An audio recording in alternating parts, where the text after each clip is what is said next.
Welcome to Edu9 Career Guidance. One Nation, One Subscription. One Nation, One Subscription ఈ కొత్త పథకం విశేషాలు తెలుసా మీకు? దేశంలోని విద్యార్థులకు పరిశోధనాత్మక వ్యాసాలు మరియు పత్రికలను మరింత సులభంగా అందించే లక్ష్యంతో కేంద్ర ప్రభుత్వం వినూత్న పథకాన్ని ఆమోదించింది. ప్రధాని నరేంద్ర మోదీ అధ్యక్షతన ఇటీవల జరిగిన కేంద్ర కేబినెట్ సమావేశంలో వన్ నేషన్ వన్ సబ్స్క్రిప్షన్ పథకాన్ని ఆమోద ముద్ర వేశారు. దేశంలో నూతన పరిశోధనలకు ఆవిష్కరణలకు గొప్ప అవకాశం కల్పించడమే లక్ష్యంగా చేపట్టే ఈ కేంద్ర పథకం గురించి కొన్ని విశేషాలు మీకోసం. వన్ నేషన్ వన్ సబ్స్క్రిప్షన్ పథకంతో దేశవ్యాప్తంగా విద్యార్థులు అధ్యాపకులకు ఉత్తమ నాణ్యతతో కూడిన పరిశోధనాత్మక వ్యాసాలు మరియు పత్రికలు పెద్ద సంఖ్యలో అందుబాటులోకి వస్తాయి. దేశవ్యాప్తంగా కేంద్ర రాష్ట్ర ప్రభుత్వాలకు చెందిన 6,300 ఉన్నత విద్యా సంస్థలు పరిశోధనాభివృద్ధి సంస్థల్లో దాదాపు 1.8 కోట్ల మందికి పైగా విద్యార్థులు పరిశోధకులు అధ్యాపకులకు ఇది ప్రయోజనకరంగా ఉంటుంది. ఈ నూతన పథకాన్ని 3 దశల్లో ప్లాన్ చేస్తున్నారు.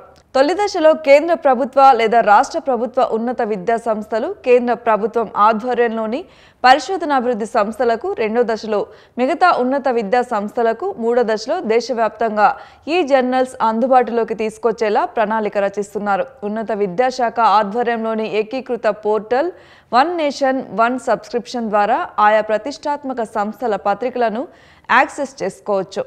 సులువుగా పరిశోధనాత్మక వ్యాసాలు మరియు పత్రికలను యాక్సెస్ చేసుకునేలా యూజర్ ఫ్రెండ్లీ డిజిటల్ వేదిక కోసం 2025, 2026, 2027 సంవత్సరాలకు గాను కేంద్రం మొత్తంగా 6,000 కోట్ల రూపాయలు కేటాయించనుంది.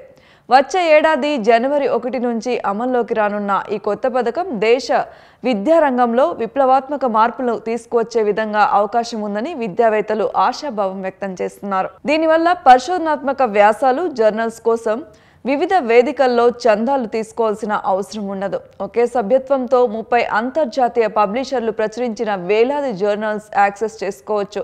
యూజీసీ ఆధ్వర్యంలోని ఇన్ఫర్మేషన్ అండర్ లైబ్రరీ నెట్వర్క్ పోర్టల్ను సమన్వయం చేయనుంది.